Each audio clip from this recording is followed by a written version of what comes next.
who had a very long stint in politics. A long stint in politics which consists of so many different types of people. అందరూ వారిలాగా లేరు. వారికున్న typical qualities లేనటువంటి ఒక క్షేత్రం రాజకీయం. దాంట్లో 5 terms MLA, 2 terms member of parliament, by which time వారు పర్సనాలిటీయే మారిపోయి ఉండాల్సింది. కానీ మారలా. He remained himself. And as a result, today, when he sits to do this kind of a very demanding exercise, he's managed to bring out the best, a glimpse of the world history. But varu maatladutunnappudu, Honorable Chief Minister cheppinattu, nenu full-ga book ni chadavaledu, but because ee program ku vastunanu kabatti digital version lo I rapidly went through some sections which interested me. అందుకే ఆ line that history is written by victors, గెలుపు పొందిన వాళ్ళు రాయడం ఒక రకంగా రాస్తూ వచ్చినప్పటికీ కూడా I was happy former vice president Venkaiah Naidu garu ఆ మాటని లేవెత్తారు. మన భారతదేశ చరిత్రాన్ని రాసిన వాళ్ళు అందరం కూడా ఈ దేశానికి న్యాయం చేసినట్టు రాయల. నేను పాపులర్గా మనం ఇప్పుడు వాడే పుస్తకాల గురించి చెప్తున్నాను, బట్ ఒక్కొక్క రీజన్లో వాళ్ళ ఎక్స్పర్ట్స్ రాసిన పుస్తకాల్లో మంచి న్యాయంగా బాగా రాశారు. హిస్టరీ ఆఫ్ సౌత్ ఇండియా రాసిన వాళ్ళు మంచి పుస్తకాలు రాశారు. But that is not what is popularly available. మన స్కూల్ పిల్లలకో కాలేజీలో హిస్టరీ చదువుతున్న వాళ్ళు specialised history centre, learnings history centre for historical studies అన్న అటువంటి సెంటర్స్లో టీచ్ చేసే history has been written with a tendency of those who are either victors or who are party to the group which is victorious. అందువల్ల భారతదేశం ఒక చరిత్ర will still have to be written not once but by many scholars. మనకు ఇప్పుడు అది epic అంటాం, లేకపోతే మన ఏన్షియంట్ మిథాలజీ అనే రాంగ్ పదంని వాడతారు. రామాయణమో మహాభారతం గురించి మాట్లాడుతున్నప్పుడు we treat it as history. మన కల్చరల్ ట్రైట్ ఏంటి? ఇతిహాసం యాజ్ ఇట్ ఇస్ చెప్పడం. యాజ్ ఇట్ ఇస్ చూసిన వాళ్ళు చెప్పే రాస్తే అది ఒకటి. మహాభారతం చూసారా అంటే ఎస్, కురుక్షేత్ర వారని సంజయన్ కళ్ళతోటి చూసినదే కదా రికార్డ్ అవుతుంది. ఇక్కడ జరిగినదని జరిగినట్టు చెప్పడం, దాంట్లో మంచి వస్తాయి, కొన్ని చెడు వస్తాయి, మనకు ఇష్టమైనవి వస్తాయి, మనకి ఇష్టం కానివి కూడా వస్తాయి. బట్ అది చెప్పడానికంట అంత ఆత్మవిశ్వాసం, self confidence. I will say what is happening before me which is good.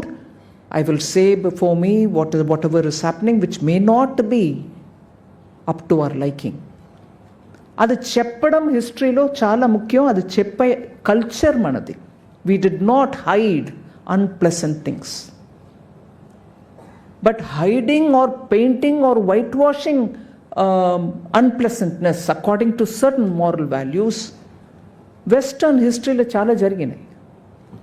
Value systems కూడా చాలా మారి ఇండియాకు వచ్చినప్పటికీ for a liberal Indian culture Victorian value systems తోటి వచ్చి ఇది మంచిది, అది మంచిది కాదు అని చెప్పే రకంగా మన మీద ఇంపోజ్ చేయబడినవి చాలా ఉన్నాయి. ఆ ఇంపోజ్ చేయబడినవి మనసులో పెట్టుకుని రాసిన హిస్టరీస్ చాలా ఉన్నాయి. అవే మన స్కూల్లో కూడా ఇవాళ వరకే ఉన్నాయి. అవన్నీ పెట్టుకునే ఇవాళ వెస్టర్న్ వరల్డ్, పర్టికులర్లీ యునైటెడ్ స్టేట్స్లో చాలా ఇది కాదు ఇట్లా ఉండాలని అది కూడా ఎక్సెస్ అయింది. వోకిజం అని అమెరికాలో జరిగినది ఏంటి? That painted history is coming. మన ప్రాక్టీస్, సోషియో కల్చరల్ ప్రాక్టీస్ అన్నీ కూడా వేరే రకంగా కూడా ఉండాలి, ఇన్క్లూసివ్గా ఉండాలి అని వాళ్ళు పెద్ద ఒక ఎఫర్ట్ చేసి వోకిజం జరిగింది. ఇవాళ ఆఫ్టర్ ట్రంప్ వోకిజం కాదు అని చెప్పుకొని they gone back to something else which was probably what was earlier. అందువల్ల హిస్టరీలో డిస్టార్షన్కి చాలా అటెంప్ట్స్ జరిగాయి. అందువల్ల భారతదేశ హిస్టరీ కూడా ఎయిదర్ మన మీద వచ్చి అటాక్ చేసి రూల్ చేసిన వాళ్ళు రాసిన హిస్టరీ డామినెంట్గా ఉండింది. సో నేషనల్ ఎడ్యుకేషన్ పాలసీ ద్వారా మనం ఇప్పుడు ఏం చేస్తున్నాం అంటే open up the history, let the reality, let the truth about India's history come out. ఎన్నో ఎవ్రీ రీజన్లో ఉన్నటువంటి హీరోస్ గురించి మనం చదవవలసిన పని ఉంది. నేను అవన్నిట్లో ఇప్పుడు ఎలాబరేట్ చేయట్లా, కానీ అప్పేర్పట్ట అట్లాంటి ఒక పెద్ద సముద్రం హిస్టరీ. ఆ సముద్రంలో డీప్ డైవ్ చేసి బయట వచ్చి దాని గురించి మంచిగా ఒక బుక్ రాశారు వెంకటేశ్వరరావు గారు. So it requires a lot of academic రిగర్. నేను పురంధేశ్వరి గారిని అడిగాను, how did you manage to do this అని. అంటే వారు కూడా అన్నారు, సమయంలో 2 o'clock in the morning లేచి కూర్చొని he'll be reading or writing, నేరం కాలం అలా చూడకుండా he was only preoccupied and he's given us some ఒక పొక్కిషం అనమాట, treasure trove that is given before us. And also because he's written it in Telugu, I think it's a big service to the development of Matrubhasha, and to bring history in your own mother tongue is a very big effort. I appreciate your great service for one, giving history with your perspective, and also to be able to give it in mother tongue.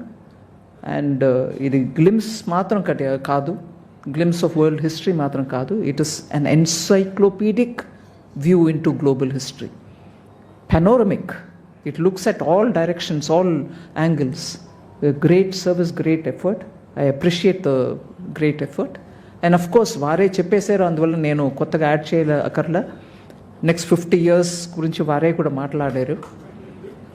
After Trump world history is different, I'm sure. అవన్నీ కూడా వారు అధ్యయనం చేయాలి. And దాని మీద కూడా చాలా developments, global డెవలప్మెంట్స్ని record చేయవలసిన అవసరం ఉంది. I'm sure he will actively engage in all that. And with all this said, on a very personal note, I don't want to get into too much of that. Wherever it is, wherever such things happen, I always appreciate it. Here I saw, all of us saw, the achievements of a highly achieving family and the members of that highly achieving family coming together. ఇది నేను తెలుగులో probably I can't say it in these many words. నాకు as much as I can speak in English, Telugu acquired language కాబట్టి అంత confidence చెప్పలేను. But ఒక పెద్ద achievement చేయగలిగిన ఫ్యామిలీ, అచీవ్మెంట్ చేస్తూ వస్తున్న ఫ్యామిలీ, దాంట్లో ప్రతి వ్యక్తి అచీవ్మెంట్స్ చేస్తూ వచ్చారు, రాజకీయంగా, సోషల్గా, లిటరేచర్లో, ఫైన్ ఆర్ట్స్లో. అట్లా ప్రతి ఒక్క member of the family, larger family, extended family, ప్రతి ఒక్క మెంబర్ కూడా అచీవ్మెంట్ చేసే టైప్ ఫ్యామిలీలో ఇవాళ ఇంకో ఒక అచీవ్మెంట్ని తీసుకొచ్చి ముందుకు పెట్టి మన అందరికి ముందు ఆ ఫ్యామిలీ ఒక్కరుగా అందరు మన ముందుకు నిలబెట్టారు.